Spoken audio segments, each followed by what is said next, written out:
오늘 이 시간에는 마태복음 강해 114번째 시간으로 가라지 비유에 관하여 말씀을 듣도록 하겠습니다. 우리가 살고 있는 세상은 낮과 밤이 있듯이 또 빛과 어둠이 공존하듯이 농부가 농사를 짓는 밭에도 알곡과 가라지가 있습니다. 예수님은 천국의 비유를 말씀하시며 가라지 비유를 말씀하셨습니다. 마태복음 13장 24절 본문의 말씀인데요.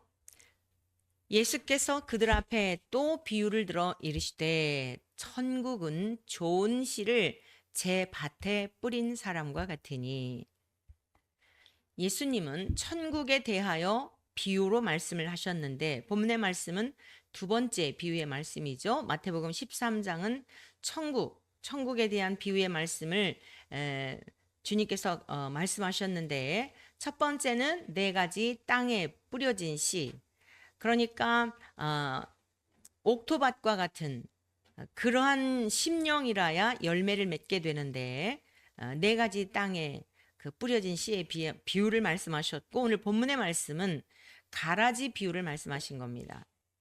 농부가 밭에 좋은 씨를 뿌렸다는 거죠. 그런데 이변이 생긴 것입니다. 25절입니다. 사람들이 잘 때에 그 원수가 와서 곡식 가운데 가라지를 덧뿌리고 갔더니, 자, 여기 말씀을 보면은요, 24절에 천국은 좋은 씨를 제 밭에 뿌린 사람과 같다. 천국은 무엇과 같은가? 자기 밭에 좋은 씨를 뿌렸다는 거예요. 엄연한 주인이 있지요. 그런데요, 25절에 보니까 사람들이 잘 때에, 일꾼들입니다. 농사를 짓는 일꾼들을 말하는 거예요. 그러니까 그 밭에 주인은 따로 있고 또 이제 일하는 일꾼들이 있는 거죠.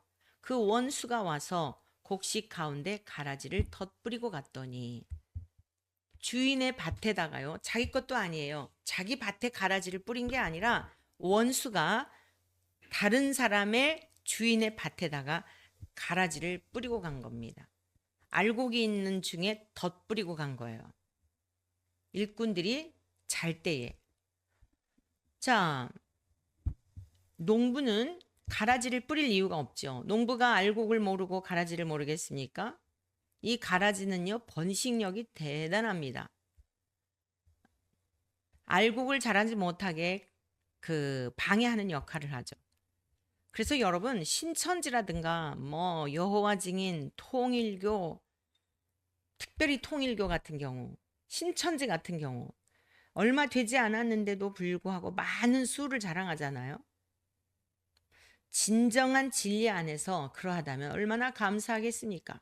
하나님의 말씀을 왜곡하지 않고 하나님의 말씀대로 증거하여서 회개하고 돌아와, 그래서 교회다운 교회가 많은 영혼들을 그렇게 하나님께 예배하도록 하나님께 인도하고 하나님이 원하시는 그러한 모습으로 교회가 그렇게 성장이 된다면 진정한 부흥이겠죠. 우리가 속지 말아야 할 것이, 가라지는 번식력이 대단합니다. 알곡으로 착각을 해서는 안 됩니다. 자, 가라지는 어때요? 농부가 이제 일꾼들을 통해서 애지중지 여기며 비료도 주고 온갖 그 토양에서 잘 자라도록 그러한 영양분들을 공급하지 않겠습니까? 그런데 이 가라지들이요, 그런 것을 흡수하게 되죠. 원수가 곡식 가운데 가라지를 덧뿌리고 한 거예요. 그렇게 애지중지 여기며 알곡을 키우기 위해서 수고하고 있는 농부의 밭에다가 원수가 와서 곡식 가운데 가라지를 덧뿌리고 갔다라고 지금 주님께서 비유로 말씀하셨습니다. 제가 어린 시절에 시골에서 자랐다고 말씀드렸죠.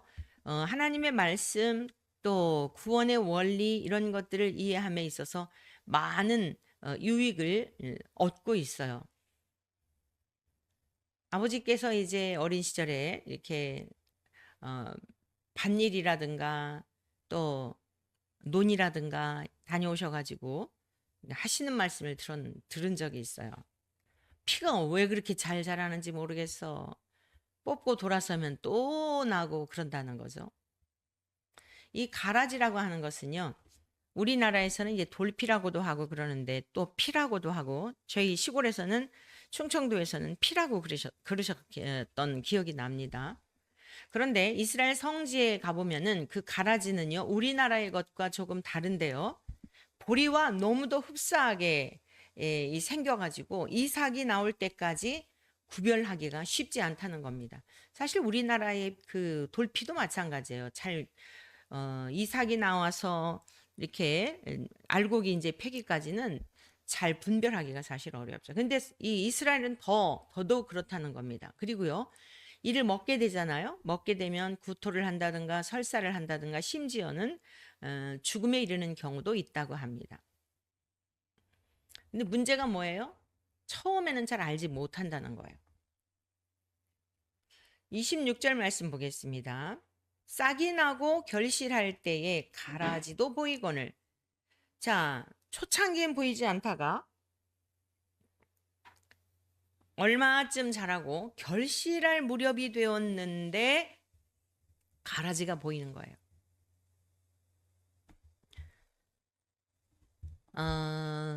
어느 시점까지는 가짜도요, 숨길 수가 있어요.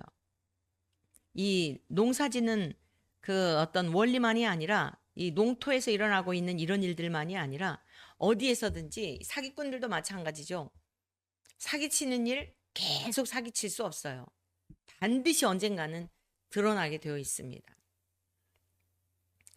이 알곡과 가라지는 특별히 결실할 때에 가라지가 보였다는 거예요. 27절입니다. 집 주인의 종들이 와서 말하되 주여 밭에 좋은 씨를 뿌리지 아니하였나이까? 그런데 가라지가 어디서 생겼나이까? 뭐라고 종들이 묻습니까? 밭에 좋은 씨를 뿌렸는데 아니 가라지가 어디서 생긴 거죠? 이해할 수가 없는 거예요. 왜냐? 주인이 시키는 대로 자기들은 했을 뿐이고 그리고 이제 잠을 잤던 것 뿐이고 아무리 생각을 해도 이해가 안 되는 거예요. 그렇게 생각할 때에 주인이 대답을 합니다. 28절이죠. 주인이 이르되 원수가 이렇게 하였구나. 종들이 말하되 그러면 우리가 가서 이것을 뽑기를 원하시나이까? 원수가 이렇게 하였다는 거죠. 원수. 자, 그러면 이 원수는 누구를 말하는 것일까요? 마귀 사탄을 말합니다. 하나님을 대적하는 대적자인 원수 마귀를 말하는 거예요. 자, 마귀의 사명은 뭐예요? 사람들을 통해서 지금 밭은 앞서 우리가 천국 비유에 대하여 4가지 땅에 뿌려진 씨의 비유를 통하여 우리의 심령의 상태가 밭이다라고 배웠습니다. 씨는 하나님의 말씀이다라고 배웠습니다. 씨는 하나님의 말씀이고 우리는 마음의 밭이에요. 근데 이 마음의 밭에 하나님의 말씀의 씨, 그것은 온전한 것이고 순결한 것이고 아주 우리 주님의 그 성품의 열매를 맺고 착하고 이롭고 진실한 그 열매를 맺게 되고 성령의 9가지 열매를 맺게 되고 의의 열매를 맺게 되고 생명의 열매를 맺게 되고 이런 열매들을 맺을 수밖에 없어요. 그 말씀, 순결한 하나님의 말씀은 그렇게 우리의 삶을 통하여 변화시키고 우리가 그런 열매를 맺도록 역사하십니다. 말씀은 검이요, 말씀은 능력이기 때문에 우리를 변화시키는 오직 하나님의 말씀 밖에는 우리를 변화시킬 다른 방법이 없어요. 그런데 이 씨를 주인이 분명히 밭에다가 뿌렸는데 도대체 이게 누가 뿌린 건지 이해할 수가 없었던 겁니다. 그러니까 단순하게 생각할 때에 이 종들의 입장에서 단순하게 생각할 때에 이거 뽑아내면 되겠지라고 생각을 하여 주인에게 이렇게 말합니다. 29절에서 30절입니다. 주인이 이르되 가만두라. 가라지를 뽑다가 곡식까지 뽑을까 염려하노라. 둘 다 추수 때까지 함께 자라게 두라. 추수 때에 내가 추수꾼들에게 말하기를 가라지는 먼저 거두어 불사르게 단으로 묶고 곡식은 모아 내 곡간에 넣으리라 하리라. 이 가라지를 뽑으면 될 텐데 그래서 종들이 그걸 뽑도록 허락해 주시기를 요청을 하였는데 주인은 정작 내버려 두라는 거예요. 결실할 때까지. 이유가 뭐냐면 이 가라지는요. 뿌리도 깊고 이 옆으로 이렇게 또 영향력을 미치기 때문에 이것을 뽑으려다가 옆에 있는 알곡들까지도 상할 수 있기 때문에 그대로 두라고 말씀하셨던 겁니다. 그러나 반드시 결실기가 되면 추수 때가 되면 추수꾼들을 통하여서 가라지는 먼저 거둔다는 거예요. 가라지는 먼저 거둬 불사르게 단으로 묶고 구분하죠.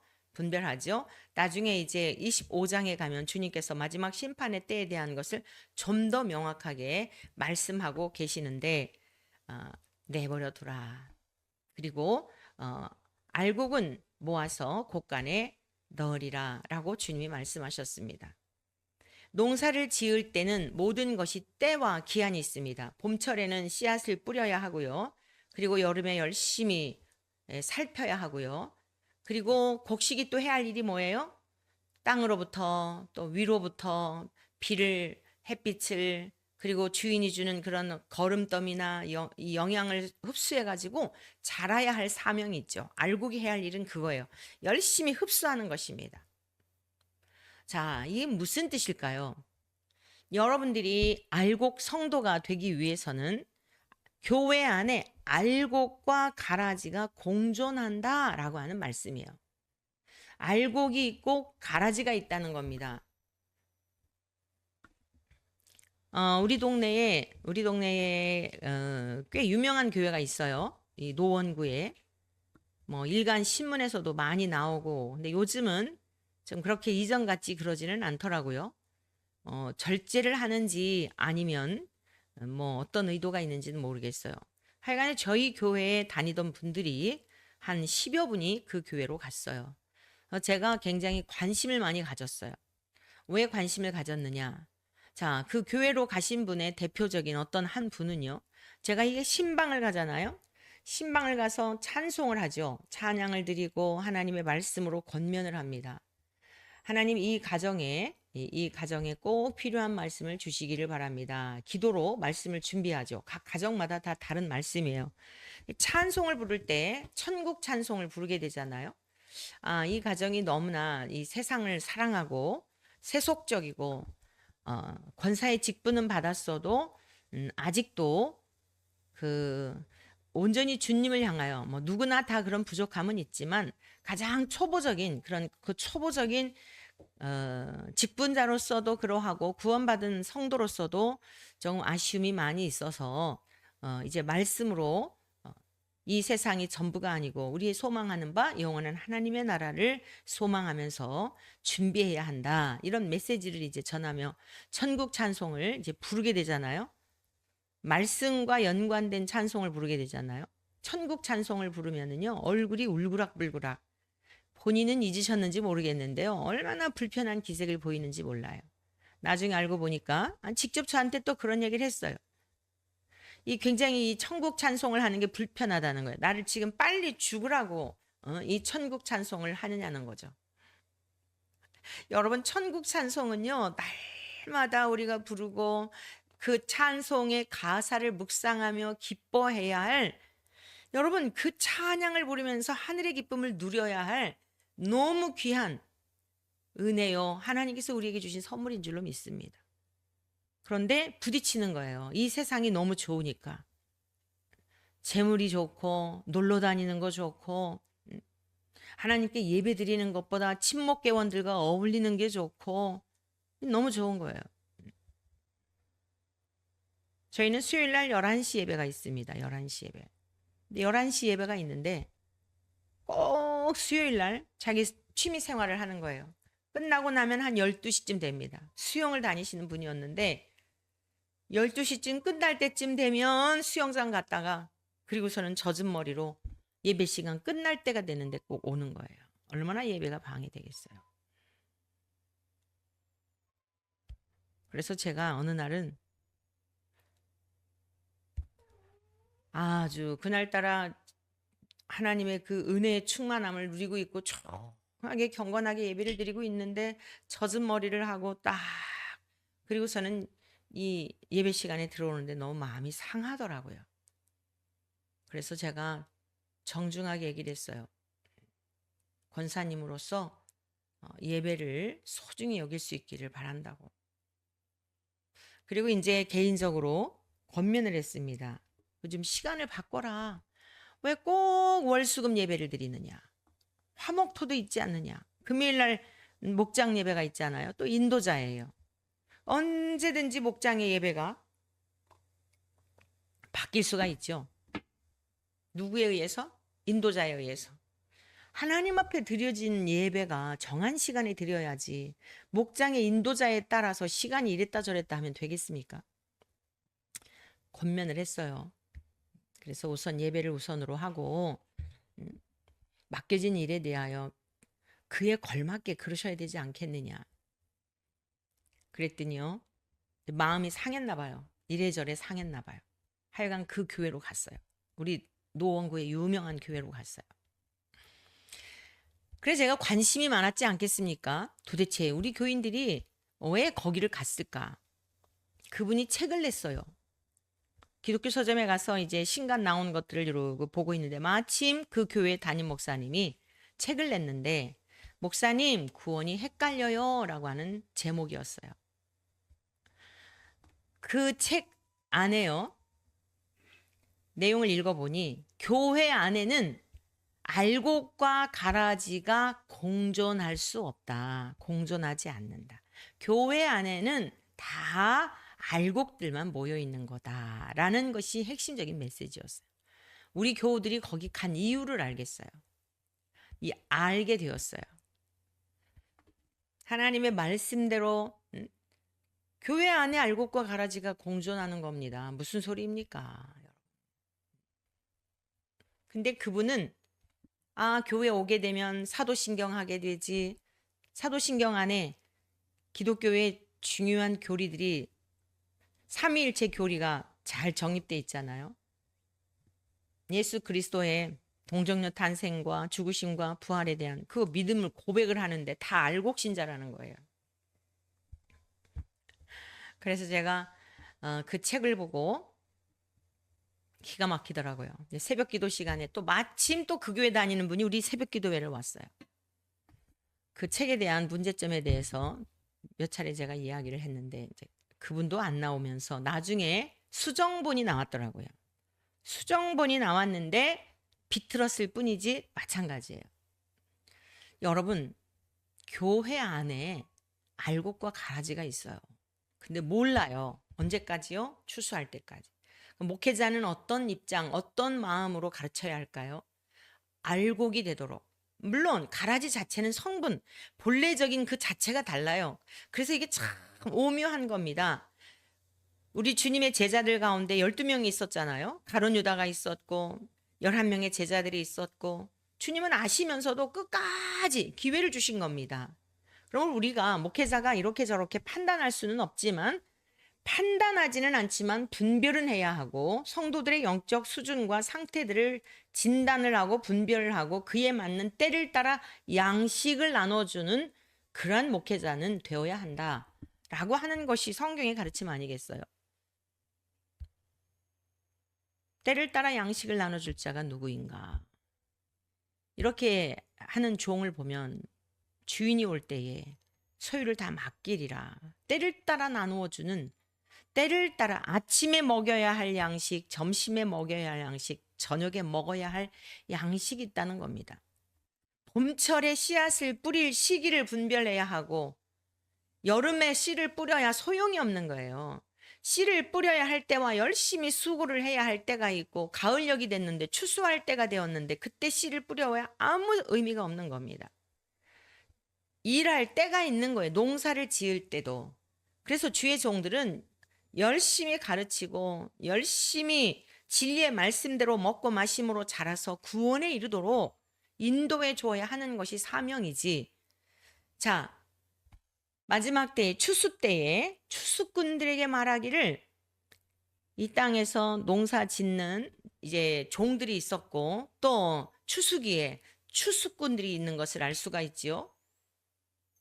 우리 주님께서 하늘에서 공중에서 재림하실 때 죽은 자들은 다 부활체의 모습으로 살아나게 되고 살아있는 자들이 주님을 맞이하게 되면 변화체의 모습으로 주님을 맞이하게 될 겁니다.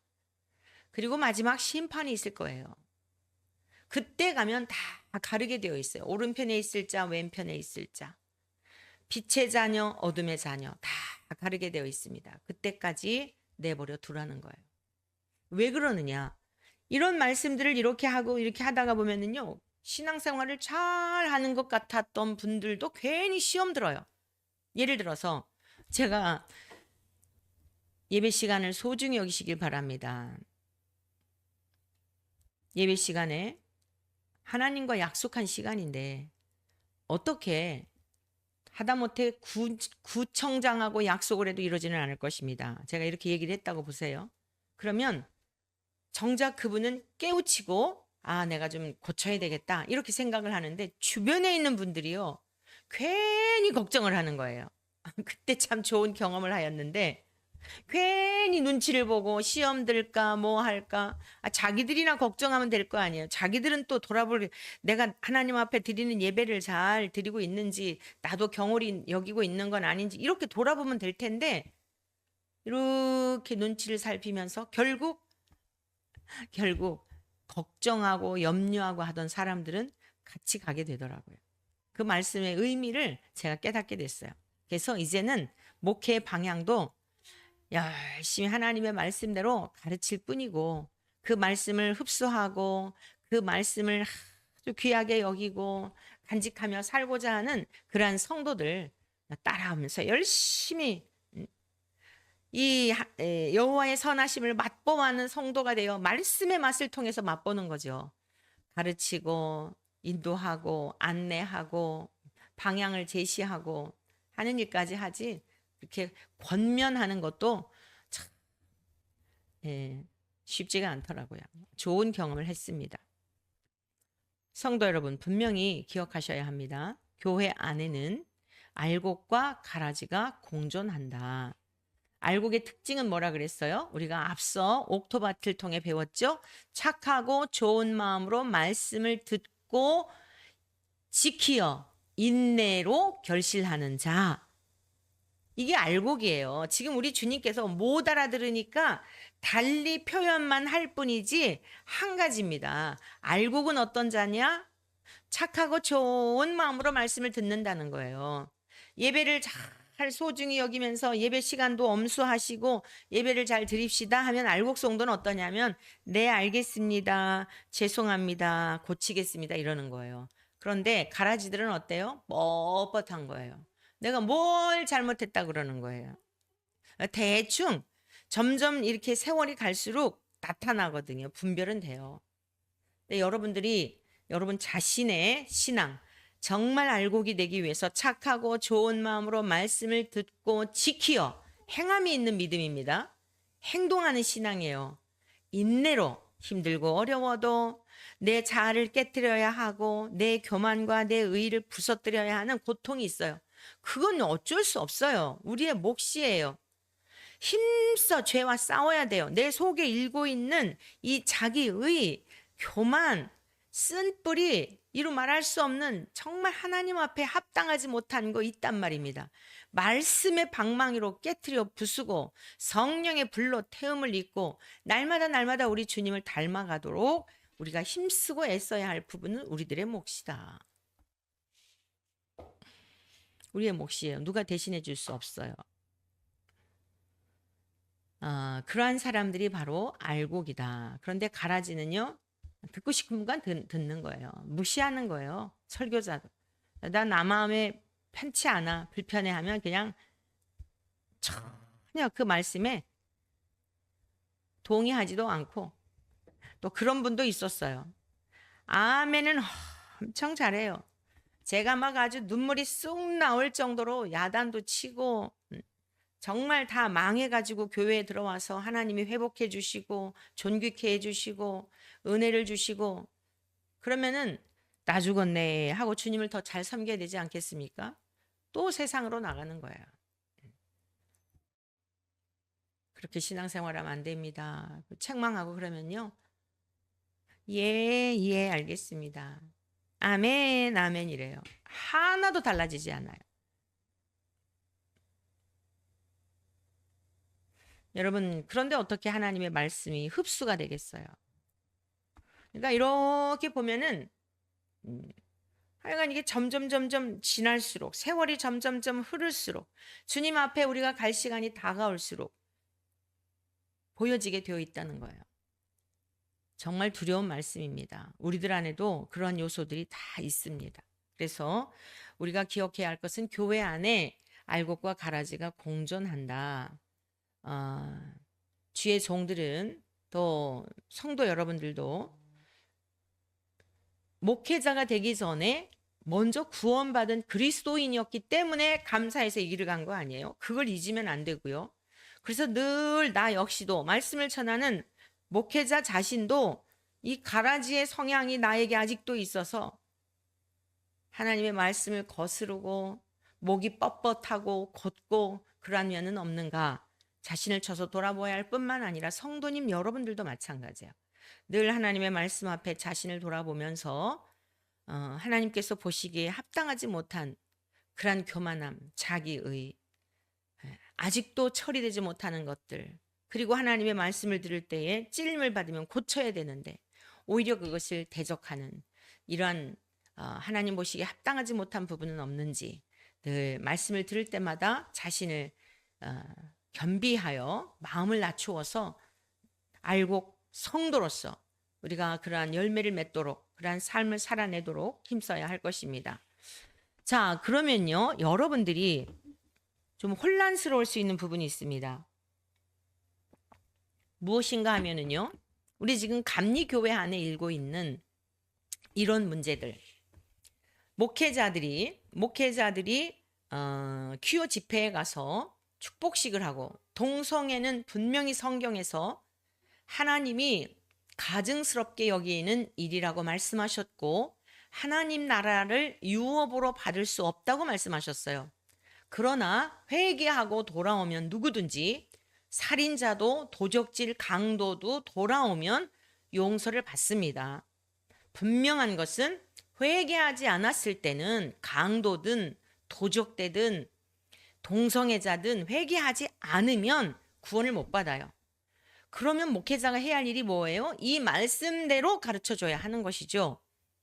회개할 기회를 얻도록 성경대로 가르쳐주어야 한다 이 말씀입니다. 그런데 문제가 뭐냐면 지금 이들은요. 이동환이를 비롯해서 이 24년 6월 1일 서울 퀴어 집회에 가가지고 축복식을 이동환과 같이 똑같은 행동을 했던 6명의 목회자들은 이동환과 똑같은 얘기를 하는 거예요. 다 같은 부류죠. 동성애자들에게 축복한 게 뭐가 잘못이냐. 하나님은 사랑의 하나님이고 축복하라고 목사로 세운 거 아니냐라고 이야기를 합니다. 세상 사람들이 듣기에 굉장히 달콤하죠. 아까 제가 한 예를 들었던 우리 교회 나오신 어떤 분들 그렇게 예배를 덩어리 여기고 예배를 소중히 여기지 않고 내 취미 생활이 우선이고 내 육신 어디 놀러 가는 게 우선이고 주일은 언제라도 빠질 수 있고 이 하나님을 경외하는 이 순위가 가장 우선이 아니라 말순위 정도 되는 거예요.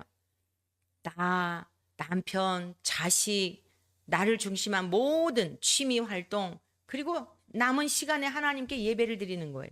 어떻게 이런 예배를 하나님이 받으시죠? 말라기를 통하여 책망하셨던 그게 바로 그런 거예요. 곰팡이 나는 떡을 가지고 나한테 와서 예배 드리려고? 곰팡이가 왜 곰팡이가 나죠? 제때 먹지를 않아가지고 두었다가 먹으려고 묵어뒀더니 먹지도 못하고 버리게 된 거잖아요. 그 버릴래니 아까우니까 하나님께 그냥 갈 수는 없고 그거 가지고 예배를 드리는 거예요. 그거 가지고 예물을 드리는 거예요. 얼마나 경멸이 여기는 그러한 태도입니까? 하나님이 그런 분이십니까? 그런 아주 역겨운 곰팡이 나는 떡을 먹으셔야 할 잡수실 게 없어서 그 주님의 이름을 엄청 모욕하는 거예요. 자, 당연히 목회자로서 바르게 가르쳐야죠. 오늘날 교회에 권징이 없기 때문에 이렇게 된 거예요. 이게 지금 이 말씀을 잘 이해하셔야 합니다. 그러니까 알곡과 가라지가 있을 때에 나가라, 내쫓거나 이럴 필요는 없어요. 성도들이, 교인들이 자발적으로 나가는 건 어쩔 수 없죠. 가룟 유다가 나가기 전까지 자기 스스로 예수님을 팔려고 작심하고 나가기 전까지는 내버려 두셨어요. 그 전에는 어땠다고요? 아셨다고요. 처음부터 그는 예수님을 팔자인 걸 아시면서도 계속 기회를 주신 거예요. 양식을 먹이시고 떡을 먹이시고 떡과 포도주까지도 먹이시고 너를 위해서도 내가 죽으러 왔다. 계속 사랑을 베푸신 거예요. 근데 어땠어요? 주님께서 그를 뽑아내시지는 않았어요. 자기 스스로 나간 거죠. 오늘 목회자들의 문제가 뭐냐면은 이걸 잘 분별하셔야 돼요. 그러면 이렇게 질문하실 수 있어요. 목사님, 알곡과 가라지를 공존하도록 내버려 두셨으니 주님께서도 뽑지 말라고 하셨으니 내버려 둬야 되는 거 아니에요? 그분들은 그분 하는 것대로 내버려 두고 그냥 목사님은 그냥 우리 목회만 하고 그냥 우리끼리 이렇게 그래야 되는 거 아닐까요? 세상이 너무 시끄럽고요. 복잡해요. 막 너무 골치 아파요. 이렇게 생각할 수 있어요. 그런데 아가서 2장 15절에 있는 말씀을 같이 보시겠습니다. 아가서 2장 15절. 우리를 위하여 여우 곧 포도원을 허는 작은 여우를 잡으라. 우리의 포도원에 꽃이 피었음이라. 가라지와 여우는 분별하셔야 돼요. 공동체를 허무는 이러한 존재는 내어 쫓을 것을 말씀하셨어요. 그 여우를 잡으라고 말씀하셨어요. 주님께서도 말씀하셨죠. 그 형제가 잘못을 하게 되면 어떻게 해야 되느냐? 1대1로 불러서 얘기하고 두서너 명이 증인을 세워가지고 그 얘기를 하고 그런데도 안 들으면 교회 앞에 얘기를 하고 교회 앞에 얘기를 했는데도 전혀 이 반응이 없어요. 이 사람들은 얼굴이 굳습니다. 부끄러운 줄을 몰라요. 내어 쫓으라 그랬어요. 이방인과 같이 여기라 그랬어요. 오늘 주의 종이라고 하는 목사라고 하는 이름을 가지고 감리교회에 6천여 교회에 소속되어 있는 목사들이에요. 자, 12,000여 명의 목회자들 중에 나 감리교 목사입니다 라고 하면 그 사람들이 어떤 말씀을 전하느냐에 따라서 감리교 목사들은 다 그런 줄을 이렇게 생각하잖아요. 같은 양식을 먹고 집에서 같은 형제, 우리 집안의 같은 형제, 같은 가족, 이 공동체라는 게 왜 중요합니까? 같이 취급을 받는 거예요. 근본에 올림픽 메달 지금 10개를 땄나 그렇죠? 자, 필드에 앉아 있는 사람도 같은 공동체라면 동메달 유도 혼성 그 단체전에서 한 사람이 나가서 대표적으로 했더니 동점에서 모두 다 따잖아요. 이 공동체라는 게 그렇게 중요한 겁니다. 만약에 그 한 사람이 대표로 나갔을 때 실책을 했다고 한다면 어디 메달을 딸 수 있었을까요?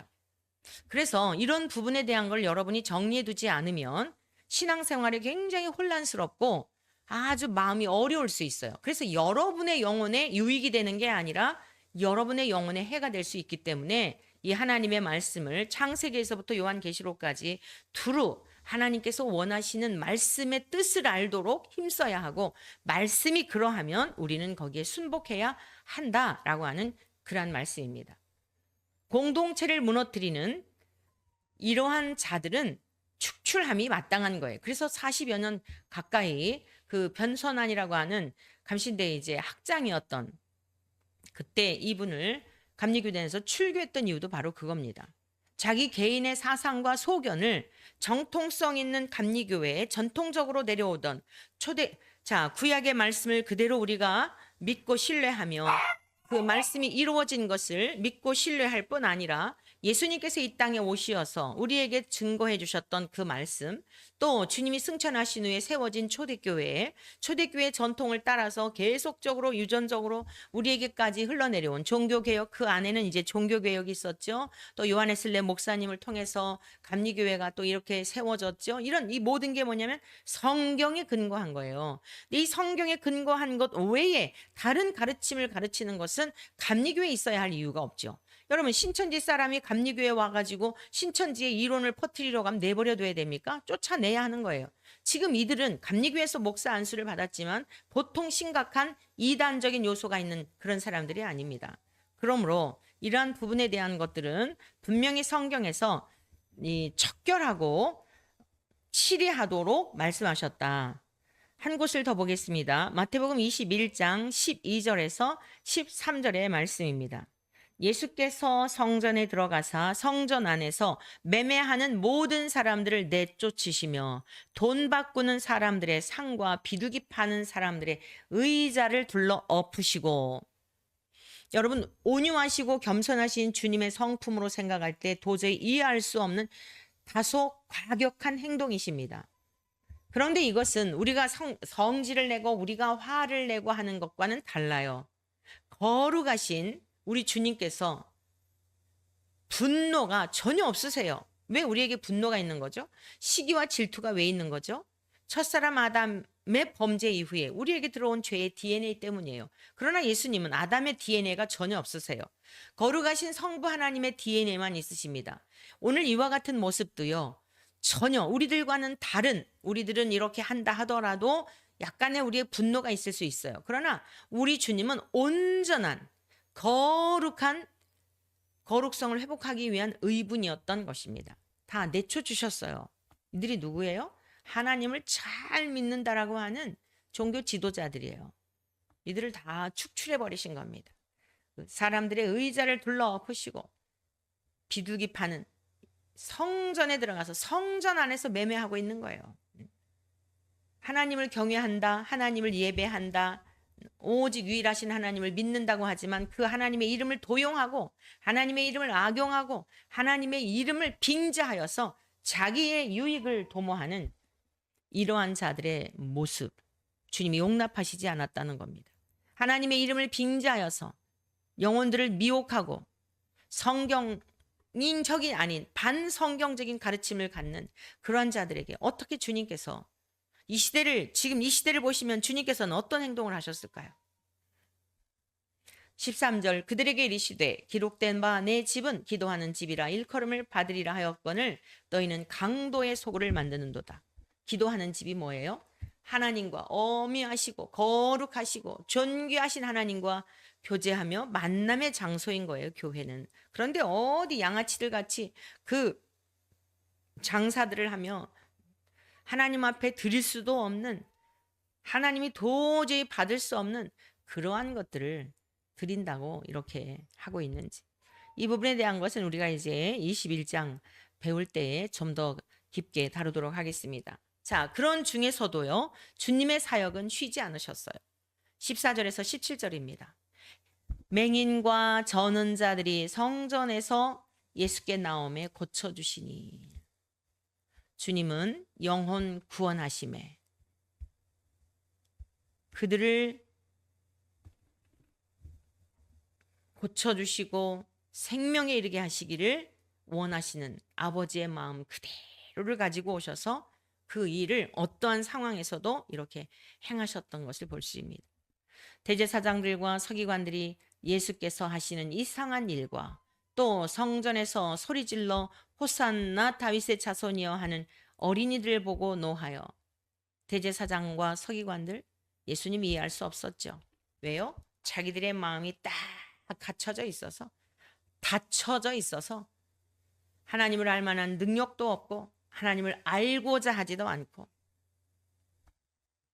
예수님이 하시는 모든 행동들이 다 이해가 안 됐던 거예요. 심령이 가난하지 않은 사람들은 이해할 수 없는 세계입니다.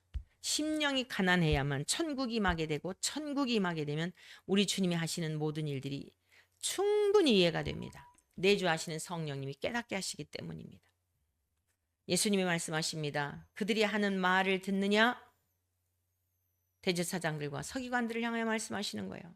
이르시되 그렇다 어린아기와 젖먹이들의 입에서 나오는 찬미를 온전하게 하셨나이다 함을 너희가 읽어본 일이 없느냐 하시고 그들을 떠나 성 밖으로 베다니에 가서 거기서 유하시니라. 얼마나 주님의 마음이 상하셨을까요? 하나님의 성전을 더럽히는 이 대제사장들과 서기관들과 이 종교 노름하는 얼마나 마음이 상하셨을까요? 말씀을 맺도록 하겠습니다. 사랑하는 성도 여러분, 지금은 그 어느 때보다도 우리 주님 오시는 시간이 더 가까이 다가오고 있습니다. 그래서 속에 있는 것들이 다 드러나는 거예요. 마치 결실기에 알곡과 가라지가 이제는 그 실체를 드러내듯 저와 여러분들은 정신을 바짝 차리고 나는 정말 알곡 성도인가? 나는 정말 가라지인가? 두렵고 떨리는 마음으로 구원을 이루라고 말씀하셨는데 오늘 주신 이 말씀을 마음에 신비에 새겨서 알곡의 특징이 뭐예요? 옥토밭의 특징이 뭐라고요? 착하고 좋은 마음으로 말씀을 듣는다는 거예요. 뻣뻣하게 가라지처럼 염소처럼 들이받는 것이 아니라 성경 말씀에 그리하였으면 아멘입니다. 맞습니다. 아직도 제 안에 처리되지 못한 부분이 있어서 그렇습니다. 불쌍히 여겨 주십시오. 긍휼히 여겨 주십시오. 이 알곡 성도예요. 알곡 성도들의 특징은요. 뭐 그렇게 요란하지 않아요. 말씀을 들을 때마다 다 제 탓입니다. 제가 부족해서 그렇습니다. 하나님 어찌하면 좋겠습니까? 근심을 하는 거예요. 근데 이거는 거룩한 근심이라고 말씀하고 있어요. 바울이 그런 근심은 하라 그랬어요. 거룩한 근심은 후회할 것이 없는 구원에 이르는 것이라고 하였습니다. 뭘 먹을까, 뭘 마실까, 어떻게 하면 더 잘 살까? 이것은 우리의 영혼을 좀먹는 세상적인 근심이요. 마귀가 아주 손뼉치는 근심이지만 뼈를 상하게 하는 것이지만 거룩한 근심. 더 주님을 닮기 원하여 주님의 성품의 열매를 맺기 위하여 내 연약한 모습을 보며 안타까워하는 그러한 마음들은 주님께서 받으시는 마음입니다. 그러나 너무 자책하지 마시고 또 너무 우울감에 빠질 만큼 그것 또한 속는 거예요. 주님 앞에 올려드렸으면 그것으로 끝나고 항상 기뻐하고 그런 환경에서도 나를 보게 하셨으니 감사하고 다시 제자리로 돌아와야 돼요. 제자리로 돌아오는 건 뭐예요? 항상 기뻐하는 거예요. 주님 앞에 기도하는 거예요. 범사에 감사하는 거예요. 이 환경 허락해 주셨으니 감사합니다. 이게 알곡 성도의 삶인 것입니다. 오늘도 복되신 주님의 말씀 붙들고 알곡 성도로서 오늘 하루도 열심히 귀한 하나님의 말씀을 잘 먹고 흡수하고 삶으로 살아내고 우리 주님 오심을 넉넉히 준비할 수 있는 우리 모두 되시기를 주님의 이름으로 축복합니다.